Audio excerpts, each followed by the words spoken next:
नमस्कार, मैं हूँ शालिनी। आज हम आपको सुनाते हैं एक रहस्यमयी कहानी। कहानी शुरू होती है एक छोटे से गांव में जो अपने घने जंगलों और अजीब खोजों के लिए प्रसिद्ध था। एक रात जब सभी लोग सो रहे थे, गांव में एक विचित्र और भयंकर आवाज सुनाई दी। धीरे धीरे वह आवाज महामारी की तरह फैल रही थी और जो गांव को घेर रही थी। एक युवक विक्रम ने उत्साहित होकर उस आवाज के स्रोत की ओर बढ़ा। जंगल की गहराई में उसने एक पुरानी हाथी के खंडहर में एक पुरानी पुस्तक खोई। वह ना तो उसे पढ़ सकता था और ना ही उसे समझ सकता था, परंतु उसने उसे ले लिया। विक्रम की जिज्ञासा उसे उस पुस्तक की ओर खींच रही थी। रात बीतती गई लेकिन उसका मन वही था। जब वह पुस्तक को खोला तो उसमें अनजाने भूतों की कहानियां थी। धीरे धीरे विक्रम को आवाज समझ आई और रात रानी में गांव से आ रही थी। पुस्तक में लिखा था कि इसे पढ़ने वाले की आत्मा को वह उस जगह बुलाती है।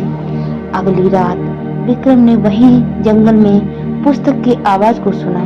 वहीं जा रहा था जहां उसने पुस्तक पाई थी।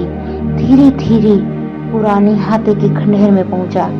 वहां पर विक्रम ने देखा कि एक अजीब चमकीली रोशनी में पुस्तक खोली खड़ी हुई थी।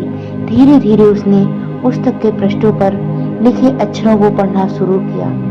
वह आवाज, वह भूतों की कहानियां थी। सब वापस आ गया। उसने लगा कि वह आत्मा के रौब में अपने आप को खोने देने जा रहा है। धीरे धीरे वह अस्तित्व में जुड़ रहा था। तभी एक भयानक चीख आई और विक्रम को एक अजीब मायाजाल में उलझना पड़ा। वह एक जंगल में अकेला था। उसकी धड़कनें बढ़ गई थी। वहां कुछ अजीब और अनजानी भूतिया चारों ओर घूम रहे थे। विक्रम ने भागने का प्रयास किया और उसकी राह में एक अनोखी दीवार थी जो उसे वापस लौटने को रोक रही थी। उस दीवार को पार करने की कोशिश करता रहा।